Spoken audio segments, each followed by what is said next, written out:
Hi everyone, welcome back to my channel. आज हम लोग इंडियन पार्टनरशिप एक्ट का 6th पार्ट देखेंगे। इस पार्ट में मैंने बताया minors admitted to benefits of partnership के बारे में, rights of a minor partner देखेंगे और लाइबिलिटीज़ देखेंगे एक माइनर पार्टनर पे क्या क्या होती है।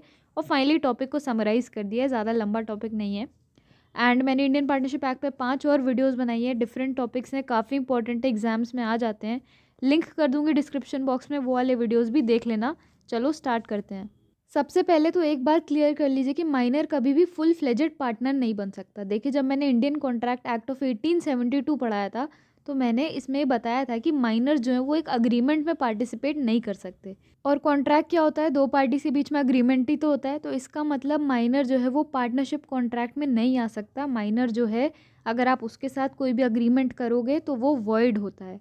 As we have seen in the Indian Contract Act of 1872, minors cannot be a party to an agreement. 18 से कम की एज वालों के साथ आप अग्रीमेंट नहीं कर सकते, मतलब उनके साथ आप कॉन्ट्रैक्ट में नहीं आ सकते हो। An agreement involving a minor is void ab initio. अगर आपने माइनर के साथ कोई अग्रीमेंट किया, कोई कॉन्ट्रैक्ट किया, तो उसको हम वॉइड मानते हैं। ये बात मैंने काफ़ी डिटेल में essential elements of a valid contract में पढ़ाई है कि एक कॉन्ट्रैक्ट को वैलिड होने के लिए क्या क्या चीज़ें ज़रूरी होती हैं। उसमें मैंने पॉइंट भी कवर करा है कि माइनर के साथ आप कॉन्ट्रैक्ट नहीं कर सकते हो। अगर वो वीडियो नहीं देखा है वो भी देख लेना, उसको भी लिंक कर दूंगी डिस्क्रिप्शन में। और हम लोग को ये भी पता है कि एक पार्टनरशिप क्या होती है। Partnership is an agreement between the persons to share the profit of a business and the persons who enter into this agreement are called partners. तो पार्टनरशिप वाले वीडियो में मैंने आपको पढ़ाया है कि पार्टनरशिप जो है वो कुछ लोगों के बीच में एक अग्रीमेंट होता है कि वो ये बिज़नेस रन करने जा रहे हैं और उस बिज़नेस का जो भी प्रॉफिट होगा वो आपस में शेयर करेंगे। और जो भी लोग इस पार्टनरशिप में आते हैं, इस अग्रीमेंट में आते हैं, उनको हम कहते हैं पार्टनर्स। अब भाई, क्योंकि पार्टनरशिप एक अग्रीमेंट है और माइनर्स जो है वो अग्रीमेंट में आ नहीं सकते, इसलिए माइनर जो है वो फुल फ्लेजेड पार्टनर तो नहीं हो सकता। Which means a partnership firm के not be formed with the minor as the only other member. मतलब हम लोग एक पार्टनरशिप फर्म एक माइनर के साथ नहीं बना सकते, क्योंकि माइनर अग्रीमेंट में आ ही नहीं सकता है। The relation of partnership arises from a contract. हमें पता है पार्टनरशिप जो है वो कॉन्ट्रैक्ट से बनती है। कॉन्ट्रैक्ट के लिए दोनों पार्टीज़ में अग्रीमेंट होना चाहिए। A minor is incompetent to contract and therefore a contract of partnership can not be entered into with a minor. अब क्योंकि माइनर जो है वो कॉन्ट्रैक्ट के लिए कॉम्पिटेंट नहीं है, इसीलिए कॉन्ट्रैक्ट ऑफ पार्टनरशिप जो है वो माइनर के साथ नहीं बनाया जा सकता। अगर आपने बनाया है तो ऐसे कॉन्ट्रैक्ट को वॉइड माना जाएगा। तो हमने ये तो समझ लिया that a minor can not become a full fledged partner in an existing firm. एक माइनर जो है वो फुल फ्लेजेड पार्टनर तो नहीं बन सकता। The only concession that section 30 gives is that a minor may be admitted to the benefits of an existing firm. जो section 30 है इंडियन पार्टनरशिप एक्ट का, वो कहता है कि भाई हम माइनर को फुल फ्लेजेड पार्टनर नहीं बना सकते।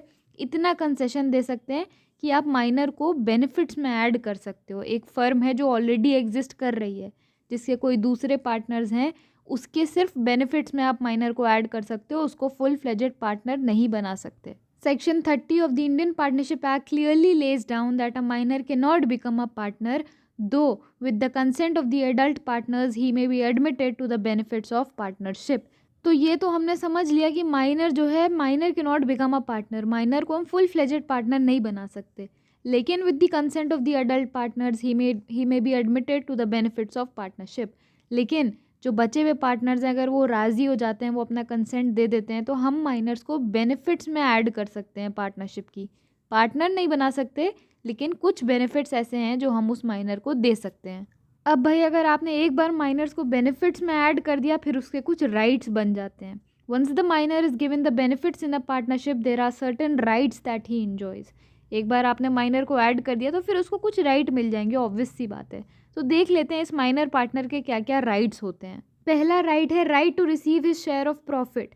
सेक्शन 30 का सब सेक्शन 2 कहता है a minor partner will have the right to his agreed share of the property and profits of the firm. तो जितनी भी प्रॉपर्टी और प्रॉफिट्स की अग्रीमेंट करी गई होगी माइनर के साथ, जितना बताया गया होगा कि इतना इतना हिस्सा तुम्हारा है, उतने पे उसका राइट बनता है। और एक पॉइंट बहुत इंपॉर्टेंट नोट करने वाला है that a minor partner is not personally liable to the third parties for the debts of the firm, but his liability is limited only up to his shares in the partnership assets and profits. मतलब minor जो है वो personally liable नहीं होता, उसकी liability बस उतनी ही है जितना उसका एसेट्स होता है पार्टनरशिप फर्म में, या उसका जितना प्रॉफिट होता है। ऐसा नहीं होता कि आप उसकी पर्सनल प्रॉपर्टी, उसका घर, उसका गाड़ी कुछ भी बेच करके आप फर्म के डेट्स चुकाने लगोगे, नहीं। Minor is never personally liable to the third parties for the debts of the firm. उसकी लायबिलिटी कितनी होती है? जितना उसका शेयर होता है पार्टनरशिप एसेट्स में और प्रॉफिट्स में। So minor partners personal assets can not be liquidated to pay the firm liabilities. मैंने आपको बता ही दिया, आप माइनर के जो है पर्सनल एसेट्स बेच करके फर्म के डेट्स नहीं चुका सकते हो। ऐसा नहीं कर सकते हो कि जाके बोलने लगो कि भाई अपना फ्लैट बेचो, हमारा कर्जा चुकाओ। नहीं, ये सब आप फुल फ्लेजेड पार्टनर के साथ कर सकते हो, उसकी अनलिमिटेड लायबिलिटी होती है, बट माइनर की कोई भी पर्सनल लायबिलिटी नहीं होती। अब नेक्स्ट राइट है राइट टू इंस्पेक्शन। सेक्शन 30 का सब सेक्शन 2 कहता है कि माइनर के पास इंस्पेक्शन का राइट होता है। Minor like any other partner can inspect the book of accounts of the firm, he can demand a copy of the books as well. तो किसी भी दूसरे पार्टनर की तरह माइनर जो है वो बुक ऑफ अकाउंट्स मांग सकता है और साथ में उसकी कॉपी भी अपने पास रख सकता है। तो ये है right of inspection. Next right है राइट टू स्यू। सेक्शन 30 का सब सेक्शन 4 कहता है if necessary minor can sue any or all of the other partners for a share of the profits और बेनिफिट्स। तो अगर ज़रूरत पड़ती है तो माइनर जो है वो एक पार्टनर या सारे पार्टनर्स को स्यू भी कर सकता है। अगर उन्होंने मना कर दिया कि हम तुम्हारे प्रॉफिट्स नहीं देंगे या तुम्हारा शेयर नहीं देंगे, तो वो कोर्ट में जा करके उनको स्यू कर सकता है। अब नेक्स्ट राइट है आपका right after attaining the age of majority. देखिए 18 के होने के बाद माइनर का क्या राइट होता है। A minor partner on attaining majority has the right to become a partner of the firm. Attaining majority का मतलब है कि 18 साल का जब वो हो जाएगा तो माइनर का राइट है कि वो पार्टनर बन जाए फर्म का। तो जब 18 का हो गया तो उसका राइट है कि वो फुल टर्म पार्टनर बन जाएगा। He has 6 months from attaining majority to decide if he will execute this right। तो माइनर के पास 6 महीना होता है 18 साल का होने के बाद, उसके पास 6 महीना होता है ये डिसाइड करने के लिए कि वो फुल टर्म पार्टनर बनना चाहता है कि नहीं बनना चाहता है। Whether he decides to become a partner or not, he must give public notice about the same. वो पार्टनर बनना चाहता है या नहीं बनना चाहता है, इन दोनों ही चीज़ों को उसको प्रॉपरली पब्लिक में रिटन नोटिस देना पड़ेगा। अगर बनना चाहता है तो भी और नहीं बनना चाहता है तो भी। 6 महीना होता है उसके पास from attaining the age of majority. 18 साल से होने के बाद से उसके पास 6 मंथ्स होते हैं। अब हमने राइट्स देख लिए माइनर के क्या क्या होते हैं। अब हम लाइबिलिटीज़ देख लेते हैं एक माइनर पार्टनर की क्या होती हैं। अ माइनर पार्टनर के not be held personally liable for the losses of the firm. ये मैं आपको पहले ही बता चुकी हूँ कि हम पर्सनली लायबल ठहरा नहीं सकते। उसकी लायबिलिटी बस इतनी होती है जितने उसके एसेट्स होते हैं या जितना प्रॉफिट वो शेयर कर रहा होता है, बस वहीं तक लिमिटेड होती है। आप उसके पर्सनल एसेट्स को बेच करके फर्म के डेट्स नहीं चुका सकते हो। And if the firm declares insolvency the minus share is kept with the official receiver. अगर फर्म जो है वो इंसॉल्वेंट हो गई, अगर फर्म इंसॉल्वेंट हो गई तो ऐसे केस में माइनर का जितना भी शेयर होता है वो उसके ऑफिशियल रिसीवर को दिया जाता है। देखिए ऑफिशियल रिसीवर माइनर का वो बंदा हुआ जो ऑफिशियली माइनर के बिहाफ पे सारी चीज़ें रिसीव कर रहा है। उसका गार्जियन हो सकता है, उसके पेरेंट्स हो सकते हैं, एनीवन। तो फर्म अगर इंसॉल्वेंट हो गई तो माइनर के शेयर जो है वो उसके ऑफिशियल रिसीवर को दिए जाते हैं। अगली लाइबिलिटी भी हम पढ़ ही चुके हैं। After turning 18 the minor partner can choose to become a partner of the firm. 18 का होने के बाद माइनर जो है वो चूज़ कर सकता है कि वो फर्म का फुल टाइम पार्टनर बनना चाहता है, but he may choose to not become a partner as well. लेकिन वो ये भी चूज़ कर सकता है कि वो पार्टनर नहीं बनना चाहता है। The minor partner has to give a public notice about this decision. तो जो भी डिसीजन वो ले रहा है उसको पब्लिकली ये नोटिस देना पड़ेगा। And the notice has to be given within 6 months of gaining a majority. और नोटिस जो है वो 18 साल का होने के 6 महीने बाद उसको देना पड़ता है। उसको पब्लिकली बताना पड़ेगा कि वो पार्टनर बनना चाहता है या नहीं बनना चाहता है। अब मान लेते हैं 18 का होने के बाद minor elects to be a partner. 18 का होने के बाद माइनर ने चूज़ किया कि वो पार्टनर बनना चाहता है। Should the minor partner choose to become a partner, he will be liable to all the third parties for the acts done by any and all partners since he was admitted to the benefits of the partnership. तो अगर minor ने choose कर लिया कि वो partner बनना चाहता है तो he will be liable to all the third parties. तो जितनी भी थर्ड पार्टीज हैं उन पे माइनर भी लायबल होगा for the acts done by any and all partners.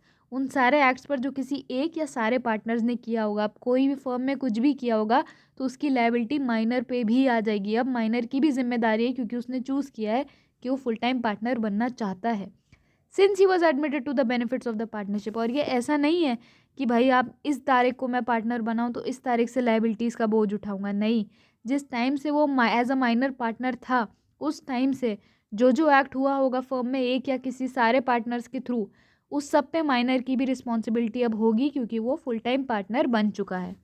If he becomes a full-time partner, he will be treated as a normal partner and have all the liabilities of one। अगर वो choose करता है कि वो full time partner बनना चाहता है तो उसको as a normal partner treat करा जाएगा। उसके ऊपर वो सारी लाइबिलिटीज़ होंगी जो एक नॉर्मल पार्टनर की होती हैं। His share in the profits and property of the firm will remain the same as it was when he was a minor partner. तो जो भी प्रॉफिट्स और प्रॉपर्टी में उसका शेयर था जब वो माइनर पार्टनर था, उसी तरह से अभी भी उसका शेयर चलेगा। His share in the profits and property of the firm will remain the same as it was when he was a minor partner.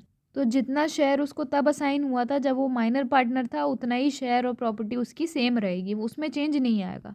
अब अगला सिनेरियो आपका when a minor elects not to be a partner. मान लेते हैं 18 का होने के बाद माइनर ने चूज़ किया कि वो पार्टनर नहीं रहना चाहता है।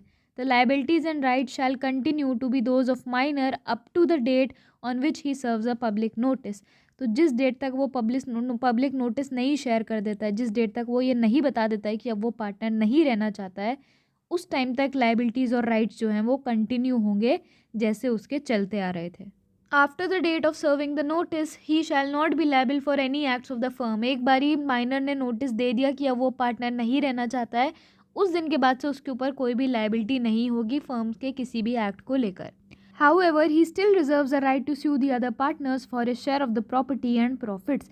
लेकिन अभी भी उसके पास ये राइट है कि वो दूसरे पार्टनर्स को स्यू कर सकता है अपनी प्रॉपर्टी और प्रॉफिट्स के शेयर के लिए। अगर वो नहीं दे रहे हैं तो अभी भी वो कोर्ट में जाके उनको स्यू कर सकता है।